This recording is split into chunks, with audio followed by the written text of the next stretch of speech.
जी साथियों, अस्सलाम वालेकुम वरहमतुल्लाहि वबरकातुहू। जामिया मस्जिद गोसिया ली ब्रिज रोड की हिस्ट्री किसी से ढकी छुपी नहीं है। जो लोकल लोग हैं वो तो बहुत आसान अंदाज से जानते हैं, तो बाकियों को भी सोशल मीडिया के थ्रू जो कुछ होता रहा वो आपके सामने मैं सबूतों के साथ लाता रहा। चाहे वो किसी औरत का इशू था या किसी बच्चे का इशू था या कोई भी करप्शन जो इनके अपने साथी इन पर इल्जामात लगाते रहे, वो मैं आपको आगाह करता रहा। आपने हमारी कम्युनिटी का अंदाजा लगा लिया, जितने भी इनके चाहने वाले थे उनको भी आपने देख लिया, जो कम्युनिटी के अच्छे खानदानी लोग थे उनकी भी स्टेटमेंटें आपने देखी। लेकिन ये भी हैप्पी न्यू ईयर पर ये एक प्रोग्राम करने जा रहे हैं और राजा इरफान अख्तर साहब हमेशा की तरह उधर आते हैं। ये राजा इरफान अख्तर साहब वही हैं जिन्होंने 3 पेज इन पर करप्शन के इल्जामात लगाए। बाकी जो कम्युनिटी के दीगर लोगों ने बातें की वो भी आपके सामने आई। इसी तरह से जो बाकी इनके अपने मेंबरान ने जो इल्जामात लगाए वो भी आपके सामने आए, उनको इन्होंने क्लियर करने की कोशिश की। मैं चाहूँगा कि जिस तरह के ये इल्जामात आप पर राजा इरफान अख्तर साहब ने लगाए हुए हैं, कोई कार्रवाई सामने नहीं आई।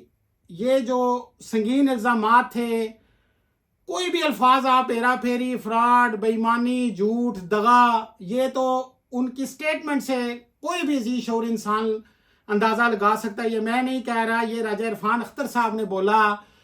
लेकिन वो इसी तरह यूथ को यहाँ पर लीड कर रहे हैं। मुझे भी कई दोस्त कहते हैं मलिक साहब आपको पूछने पर जो है नमाज पढ़ने से पाबंदी लगा दी गई, और एक बंदा इतने संगीन इल्जामात लगाकर वो जो है वो कम्युनिटी को, इन लोगों को लीड कर रहा है। तो मैंने उनसे कहा कि मैंने कहा जनाब मैं तो दुहाई दे चुका हूँ, ये तो आप उन्हीं लोगों से पूछ सकते हैं कि क्या उनका इनसे तल्लक है और मेरे से कौन सा जो है कबीरा गुनाह हो चुका है। मैं ये चाहूँगा कि जितने भी ये मैं मुतालबा करूँगा कि अगर आपका दामन साफ है, जिस तरह आपने बाकियों को बिठाकर कुछ क्लैरिफाई करने की कोशिश की, जो कमेटी के आपके अपने मेंबरान थे उन्होंने इल्ज़ाम आप पर लगाए, इस राजा इरफान अख्तर साहब को भी बिठाइए और ये चीज़ें क्लियर करवाइए ताकि पता चल सके। ये जो रोज़ चूं चूं का मरबा बना हुआ है, आप भी जो है वो स्टेज पर ऐलानात करते हैं लेकिन हिसाब किताब नहीं देते। तो जो बात जो है वो अब जगह जगह हर बंदे की जुबान पर ये बात है।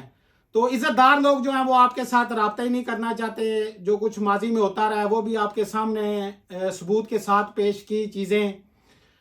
तो मैं ये चाहूँगा कि इस मौका पर जो है ना, प्रोग्राम से पहले आप जितने भी आपके इल्ज़ामात आप पर लगे हुए हैं उनको क्लियर कीजिए और उसका सबूत पेश कीजिए। जीवन है तो मिलन है।